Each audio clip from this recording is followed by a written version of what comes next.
Good morning, guys, and welcome to the podcast from Los Angeles. I've got Devan Gonzalez, and he is in the personal development and fitness space. And so, for the audience, if you are interested in entrepreneurship, fitness, weight loss, and personal development, Devan's your guy. And I always say that entrepreneurship and fitness and personal development all go together because it's a journey, and more people are going on this journey. Devan, welcome. Thank you so much for having me. This is an honor. Yeah, I really enjoy it. Like I said, entrepreneurship it ultimately is about fitness and personal development. And if you don't have your fitness, you can't really do much of anything else. Talk about your journey, how you got started, and how you help clients. Definitely. Yeah. And I love the analogies between fitness and business. And it's just even better that I'm in the fitness business. But my journey all started with going to college. And before that, I was a martial arts instructor from the age of 13. So when I went to college, the martial arts career didn't really work out for me. The jobs really didn't work out because of the hours. So I got into personal training and I was like, man, this is an amazing college job. Like I can make my own schedule. I can be my own boss to a degree because I work for a corporate company. But I always told myself this is an amazing college job. But what I didn't know was I was starting to find my purpose and my passion in the process. And I ended up switching my my major from business management to kinesiology, which is the study of human movement. And then from there, that led down a series of rabbit holes that's led me to where I am, from switching from corporate to a private gym, building out a whole personal training side of that business, launching a national prep school for basketball athletes, and then opening up my own gym, or before my own gym, having my own six-figure personal training company, leading into my own gym. And now we actually just launched the franchisor company. So now we're franchising nationwide. Mm. Yeah, and there's a lot to dissect in there because you started from personal fitness trainer all the way now to business owner, entrepreneur.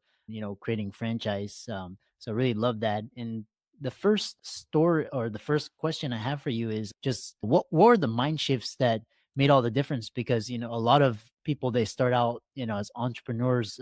Really, they are solopreneurs. Basically, they bought themselves another job. They still own their time and freedom, but they still have to trade their time for money. So, what are the mind shifts that make the difference to go from personal trainer all the way to franchisor?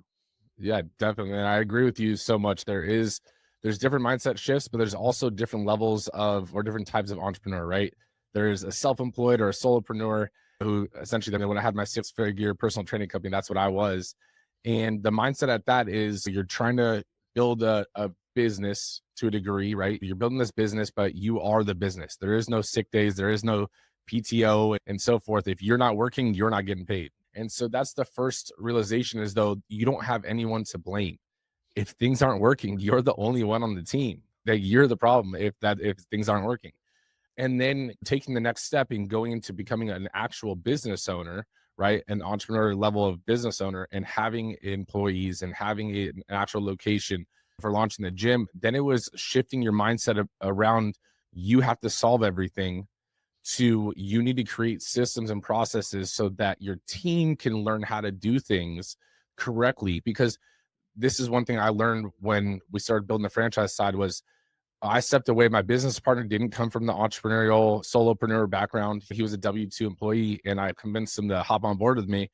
And I was doing certain things that I didn't know was common sense to me only because I knew it. I learned it from the solopreneur side. But that's when I learned common sense is only common to the person that knows it. And so you have to have this mindset shift that your team, when you onboard them or you hire someone, they don't know everything. They don't know exactly the way you want things done.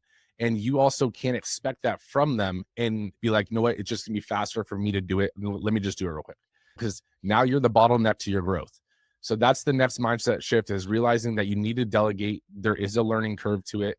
And then there's the last level of entrepreneurship, or the entry level to the last level, which is going from business owner to actual CEO. A lot of business owners will call themselves a CEO if they have a location or a couple locations and so forth. But there's, yes, on paper you're a CEO, but a CEO of what? Of two people? So it's like, for the franchise, going into that part and actually being a CEO, not and honestly, the titles don't really mean much to me, but it's the mindset shift that comes with it, right? Because before, everything that was structured was around my gym, my team, my members. And now it's taking that and restructuring it. How do I take another step back and teach another business owner these same values I have as a business owner so that they can teach their team, and then their team can teach the members and so forth. So it's almost like, you ever seen that movie Inception? Yeah. It's like a level of Inception. Every single time you're going deeper and deeper into it. That's how I try to explain it. It's like you have to get like a zoomed out view, and then a zoomed out view, and a zoomed out view of how you explain everything, and dumb it down as much as possible, because it makes sense to you doesn't mean it makes sense to everyone else. And really, I love this because all of it, the keyword around the conversation is mindset and mindset shifts. And so, what's interesting is there was this great book, Buy Back Your Time, where he's talking about replacing your learn to replace yourself, learn to fire yourself, like what you were talking about. When I was first starting out, I was always trying to, you know, fire my boss first, fire them so I could go and do my own thing and then learn how to fire yourself so I can run without you. So next question I have for you is this idea of when you say business owner versus CEO, to me it's still the same thing, but you say it's different. What are the key differences between those two? So if you're a solopreneur, like I'm gonna twist back the question on you real quick, right? When you're a solopreneur, you're a business owner, correct? Technically, yes. So then same thing, if you're a business owner, technically on paper, you're a CEO, Mm, right? But the difference is a business owner is the way we're thinking of it is you have a team, you have employees, mhm, right? But like when with me and my business partner, when we opened our gym, we didn't call CEO, COO, like we were owners. mhm, Like we were co-owners. I was the founder and we were co-owners after that. mm, And so from there, it's technically we could have give ourselves CEO, COO, and all that kind of stuff. But what does it matter? It so I can tell people I'm a CEO of a single location.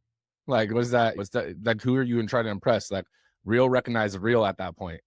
And mhm, so the CEO title comes with the level of scale, right? So it's like when you have multiple locations and you have to put management under you, if there's no roles under you to fulfill, mhm, then what does that big of a title matter? If you have managers and assistant managers and the district managers and so forth, okay, the chain needs to go higher. There needs to be someone at the top. And that's when those roles start coming. Like we have a franchise in Tampa. We have a franchise, or we have two different franchises opening up in Texas. We have one in Washington. Those are all business owners, right? Those are all like I'm helping them open their own businesses. So then who am I? I'm the business owner of business owners. Like it's like the king of kings. And it's like that's where the CEO of the franchise.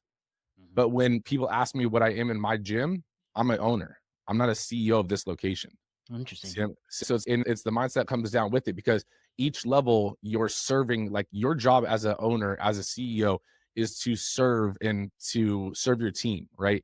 And so I ask my trainers and my managers and stuff, what do I need to do, or what things can I help improve your job, your efficiency, your results, right? Mhm, Now the same thing goes for the franchise, but it's a little bit different. How could I make your business more efficient? I'm not asking you about jobs anymore. I'm asking about the full on business. yeah, Does that yeah. make sense? Yeah, it makes sense. And a lot of co-founders, sometimes they go on to be CEOs, sometimes they replace there's a new person come in and and sometimes the CEO is different than the founder and co-founders. Mhm. The other thing is because personal fitness is actually a great niche to be in because it's all be an entrepreneur and people are dedicated to fixing their bodies, losing weight, getting healthier, getting in shape in a lot of like parallels with athletics, sports, personal fitness. And one of those is discipline over motivation. And this is really key because January 14th is, they call it National Quitters Day. Is basically everybody's like gung ho for the first 2 weeks. And then now you look at the gym there, it's empty. How do you stay consistent when it matters most? I will say that the difference between motivation and discipline is motivation is fleeting. Motivation is something that comes and goes. You read an Instagram post, you watch a David Goggins video, and you're like, oh yeah, I'm gonna go run right now. I'm gonna do a bunch of pull-ups. But then all of a sudden, 10 minutes passes, and you're like, oh, actually, I'm gonna go in like an hour. And so that's motivation, right? And especially when motivation comes from external factors like those Instagram posts, like those things. Like, don't get me wrong, they're cool. They give you that little boost of adrenaline and excitement, but so does a cup of coffee. And so discipline is built off of doing the things on the days you don't want to do them because you know you need to do them, Mm, right? mm, And so when you start showing up and day after day and you start building that discipline is basically a habit, something that's formed in a habit. And your discipline will start to form an internal motivation because you start seeing the results that have compounded from you showing up on the days that you don't want to do it or you're too tired to do it. And now you want to see more of it. That is your internal motivation. So that's the difference. yeah. And so that's the biggest thing is people need to realize is like 2 weeks isn't enough time to change what you've done in the last 10 years or last 5 years, even last year. How can you expect to make a 180-degree turn in 2 weeks? Come on, let's be real. And so it's you got to realize that's almost like the real threshold is like how bad do you want it? And you need to realize like you set that goal for a reason. What is that reason? And then once you say what your reason is, why is that your reason? Because most time people give themselves the surface level answer. Oh, I just want to make more money. I want to start a business. I want to look good. And it's okay, but why do you want to look good? What Mm, is that going to, what is achieving this goal going to do for your life? And the flip side of that coin, if you don't achieve this goal, what is that going to do to your life? And yeah. so when you realize that's what's going to help you show up on the days that you don't feel like it, because believe me, I don't feel like showing up to work every single day, and even I don't have anyone to report to, but I show up because I know I need to for the goals that we have, but also I need to show up for my team. And in fitness, believe me, I work at a gym, I own a gym, and I still don't want to work out every single day, but I do it because I know I need to get the results that I want. Mm, yeah. We have around 2, 3 minutes remaining. And the thing is, when people say mental fitness, people think that you're not going to have any setbacks. But you talk about strengthening your mind like a muscle. What is mental resiliency like? You're still going to have those onslaughts of those things that make you grow. So, talk about strengthening what techniques you use to strengthen your mind like a muscle. So you have to realize that every obstacle put in front of you is this testing point and a learning point for you to grow, from you to extract a lesson that you currently didn't know. That's why it's an obstacle, right? If you already had the resources, you already had the skills, it wouldn't be an obstacle for you. So instead of looking at it as, oh man, why is this happening to me? Look at it as, oh yeah, this is a time for me to learn something. This is a time to become closer to the version of me that I want to become, right? And so you have to realize that you wanted that goal. These obstacles are put in your path so that you can achieve that goal and become the person that you want. But believe me, it's everyone has setbacks, everyone has obstacles. You have to realize that it's part of the journey. Things are only valuable that are worth things are only worth value that are difficult to achieve. And that difficulty comes from either your time, right? The effort cost or the financial burden that comes along with it. And that's why they're of value. So realize if fitness, it's you value someone with a six pack because that it's hard to have a six pack, right? If everyone just walked around with six packs, you can care less about a six pack. So how bad do you want that goal, and are you willing to spend the cost, time, effort, or money? Yeah. And lastly, talk about how people can find you and follow you, and what inspiring advice do you have for people that want to become entrepreneurs and go from this solopreneur to business owner to franchisor? Yeah. So I would say you can follow me. All my social medias, everything is on my website. I made it just an easy place. It's just Devan Gonzalez, DevanGonzalez.com. And that's where everything's at. But I will say the one piece of advice is if you have a goal, if you have a dream and other people are doing it or have done it, then you can do it too. You are not that special, right? And I say that as you are not that special for it not to work out for you and be a possibility for everyone else. You're not that special. Yeah, I love that. And thanks so much. This conversation was all about mindset and really added value to the audience, and keep up the great work. Thank you so much for having me.